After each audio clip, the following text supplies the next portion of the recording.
Hey everybody, Colin here. I've got kind of a neat story for you. I was telling the story to my friend Kim last night, and I was realizing that this story has changed for me over my life. And I actually made a realization talking about it last night and shared it with my wife. And I realized that I have this kind of epiphany moment, which is rare, right? We don't get to have those. It's even more rare that we acknowledge that they're happening. And since this network is about us being the best we can be, and part of that is sharing our experience, I wanted to share this story with all of you. So, about 20 years ago, I was in business school at the University of Washington, and I didn't like it. In fact, I hated it. And I left to go become the receptionist at that time, four-person software company. And I was the receptionist for, I don't know, a little while, 6 months maybe. And then they promoted me to the office manager. And I was an office manager for a year or so, creating invoicing and AR and doing office managerial things. And I wasn't good at it. Like, I know now that 22-year-old Colin was not good at being an office manager.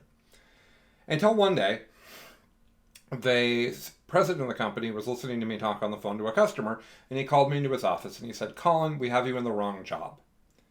You need to be selling things. You're very good with people. You don't take no for an answer. You're very good at debating. You'll do excellent at this." And I had worked at Best Buy years before, and some very unethical things had been pushed upon me. And so I said, "Well, I think that sounds great, except that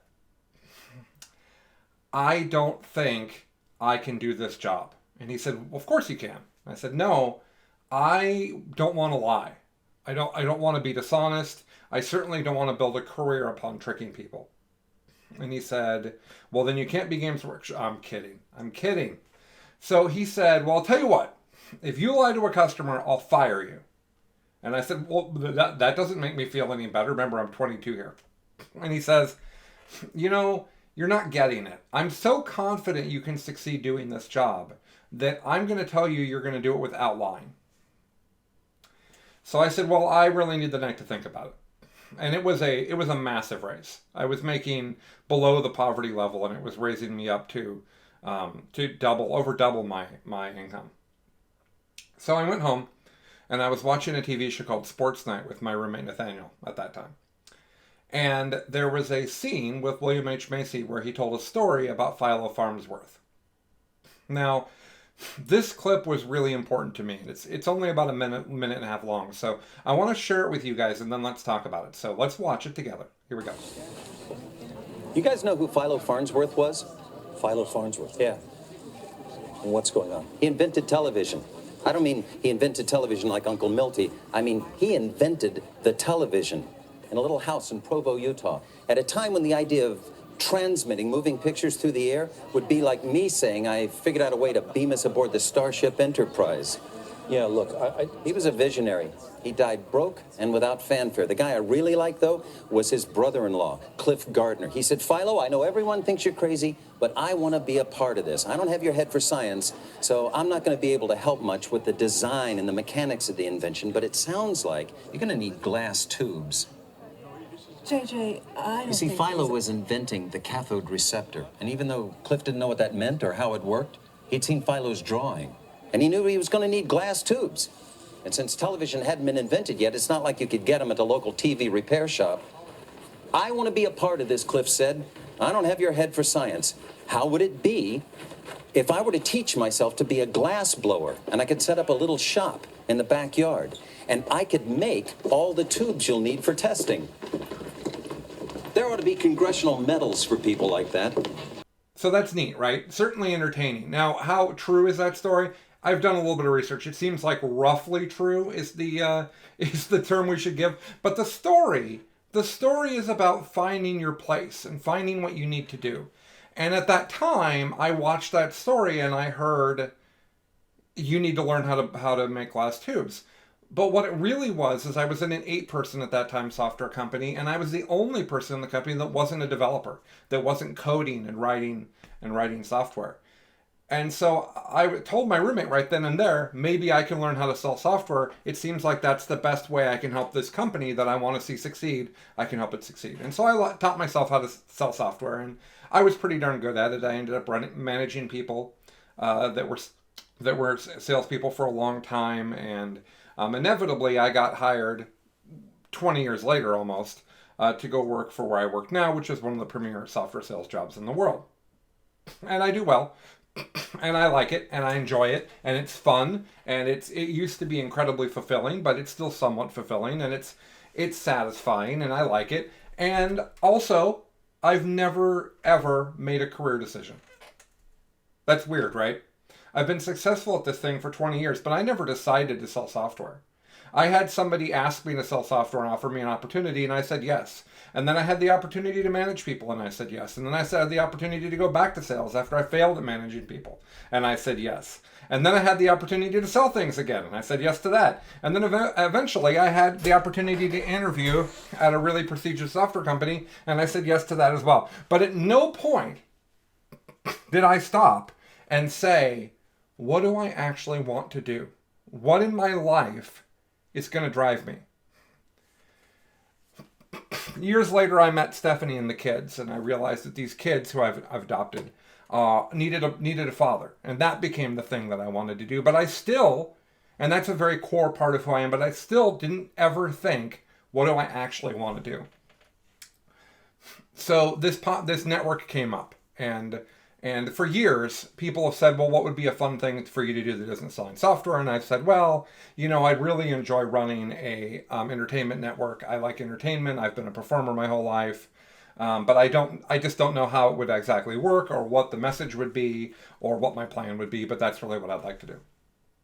So you guys have already heard the story after the 100th episode, but basically I realized that I could build this network that we're all building as a community now, and it could be not only informative and helpful, but it could be more. It could feel good. It could feel good to watch and participate in the content. And it could help you be a better person. So I'm working on this a lot. And guys, I got to tell you, I'm the happiest I've been in a long time. I really am enjoying it. I'm working on it with some of the best, smartest people in the world. And last night, I'm talking to my friend Kim, who says, make sure not to burn yourself out. Make sure to take time for yourself. And I said, well, Kim, this is the happiest I've ever been. And I shared that clip with him that I had not watched in a decade. I've not seen it in 10 years. And I watched it again, and I listened to William H. Macy's words again. And what I realized is, he's not saying, do the thing that everybody needs you to do. He's saying, find the place where your skill set will succeed. And there's a lot of business books that say, put people in a position they'll succeed at. Don't try to strengthen them through their weaknesses and avoid the things that they'll fail at. So it hit me differently. And the way that it hit me is, the network's going really great so far, and I had to ask myself, why is that? What's happening that's making this succeed? And it's not just me, but there is a part of it that's me. And the part of it that's me is that for my entire life, I've never been a really good manager, but I've always been the guy that says, that mountain right there, that mountain is one we need, and here's why we need it. And I'm really excited about us taking that mountain. And then you guys all go, well, let's all go take the mountain then, Colin. That's my personality. I love getting people excited. I love it. And I love helping people, and I love taking people and figuring out what they're really good at and that they really enjoy, and I love putting them in a position to be successful at that. All the network has been so far is me going to people that I know, that I care about, and saying, you'd be really good at this thing. You'd be really good at it.